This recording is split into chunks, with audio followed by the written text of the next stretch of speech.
I have a few. Grant, what was said amongst yourselves when you guys found out that Marcus wasn't able to go tonight? Yeah, we were just there to, for one, pick each other up, be there for one another. We know it's next man up mentality with us. We're a full team, so we know when a guy goes down, we're going to have their backs. So losing Smart, for the game, it's one of those things you never want to have happen because especially the competitor that Smart is, the leader that he is.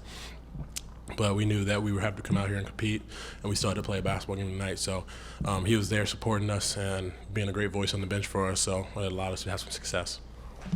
Ime, when he was in here just a few minutes ago, called you a mini Al and said you guys did try to go one-on-one with Giannis a little more defensively, and your number was called often in that situation.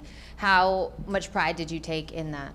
Yeah, I view it as guarding him on the island, where it's just you and him. You have to do your job. And for us, that was kind of how we kind of viewed it for this game to see how it will go. And he started being a lot more aggressive in the second half and getting downhill and creating for himself. But it's just one of those things that you have to kind of hunker down and trust in the work that you've done and do your best to contain one of the best players in the world. One more. How were you guys able to ratchet up that level of physicality?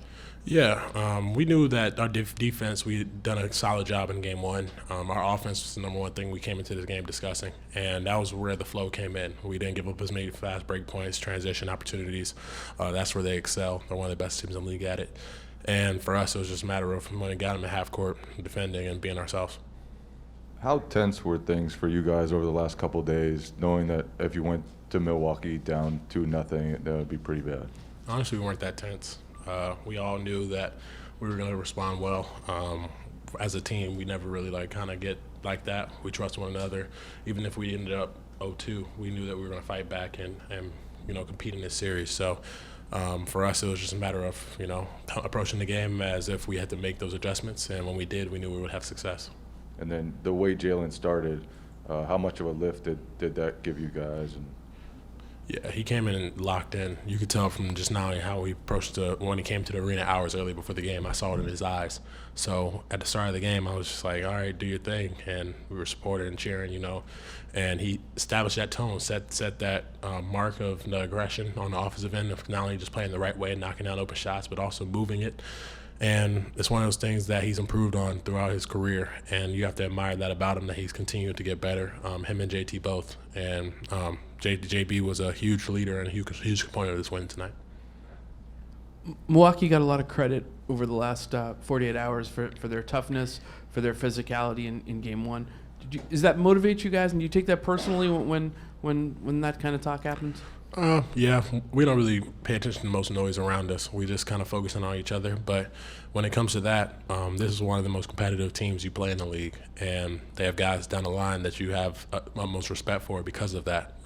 Giannis, Bobby, guys like that, they approach basketball as if it's like life dependent, and those are the ones you love playing against because it brings more out of you. And you got to give them the respect that they deserve, but we also know that we're competitive and we're doing the same.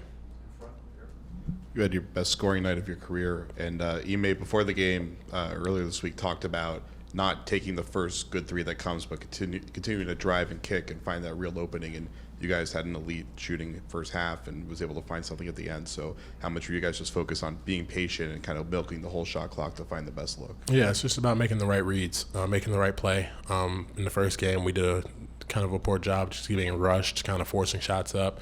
The first three that we saw that was open, we shot, no matter if there was three people flying at us. So tonight we just knew that the more we moved it, the more opportunity it would be open. And the way they rotate, the way they play defense, they protect one another, they have each other's backs. So even sometimes they'll send three people to the ball just because they know that if they swing it one more time, another person is going. So the intensity that they play with, you have to be prepared for. And we did a good job of adjusting tonight and just kind of settling in and not letting them rush us or speed us up.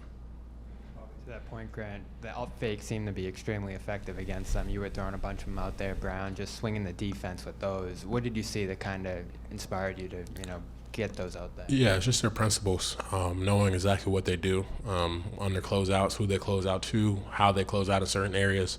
So for us, it was just a matter of that you saw somebody, depending on the matchup, if someone's closing out on you, you might be able to drive it immediately because of their feet. You might be able to just kick it and swing it and get it off because they're going to overhelp after. So it's just about understanding who's on the court at the time and who we want to attack, They do a great job of having one another's backs, but we know that we're going to get an open look if we keep moving it around.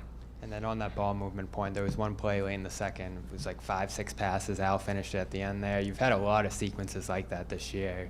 How did you get to a point where, you're stringing out those possessions for 5, 6, 7 passes sometimes? Yeah, it was fun. It was actually hilarious because I think in that one possession, JB ball faked me twice at the corner. And he ball faked me, took a dribble, ball faked me again, and threw it to JT. And JT threw it to Al and laid it up. But I was sitting there, I was like, I'm kind of open. But I was like, you know what? We got a layup, so let me get back on defense. So it was kind of cool. Just that possession, it was so exciting just be on the floor with that because each and every one of us are just out there trusting one another, having fun. And that's when it's a team and you really have success. A couple things.